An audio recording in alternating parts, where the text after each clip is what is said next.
Praise the Lord. இன்றைய நாளில் ஆண்டவர் சொல்ல விரும்பும் வார்த்தை, கர்த்தர் நல்லவர் என்பதை ருசித்து பாருங்கள். சங்கீதம் 34:8. அன்பான தேவனுடைய பிள்ளைகளே, நம்முடைய வாழ்க்கையில கர்த்தர் நல்லவர் என்பதை நம்ம எப்படி புரிஞ்சுக்க முடியும்? நம்மளால எப்படி அதை உணர முடியும்? அனுதினமும் ஆண்டவருடைய வார்த்தைகளை கேட்கணும், பைபிள் எடுத்து அவருடைய வசனங்களை படிக்கணும்.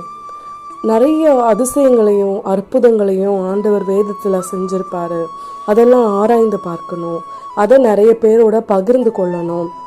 ஒரு விஷயத்தை நம்ம நன்மையாய் சாட்சியாய் மற்றவர்களுக்கு அறிவிக்கும் பொழுது ஆண்டவருடைய மனசில் ஒரு பெரிய சந்தோஷம் உண்டாகுங்க.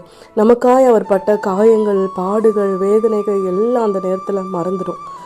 அதன் மூலயமா ஆண்டவருடைய மகிமையும் வல்லமையும் நம்ம பெற்றுக்கொள்வோம்ல, அதுதான் அவருடைய அன்பை நம்ம ருசித்து பார்க்குறது.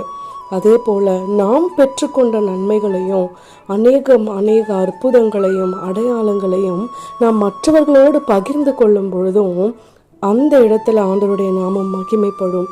அதே போல் தேவாலயத்தில் சென்று என்னதான் நம்ம வீட்டில் அமர்ந்து பைபிளை படித்து ஜெபம் பண்ணாலும் ஆண்டவருடைய பிரசன்னத்தில் அவருடைய வல்லமை அதிகம், வார்த்தைகளுடைய ஆழம் அதிகமாக அந்த இடத்துல வெளிப்படும். அப்படிப்பட்ட சூழ்நிலைகளில் ஆலயத்தில் அமர்ந்து ஆண்டவரை ஆராதிக்கும் பொழுதும் அவர் நல்லவர் என்பதை நமக்கு வெளிப்படுத்துவார். உணர்ந்து ஆண்டவருடைய மகிமையை நம் வாழ்க்கையில் பெற்றுக்கொள்ளலாம். ஆமேன்.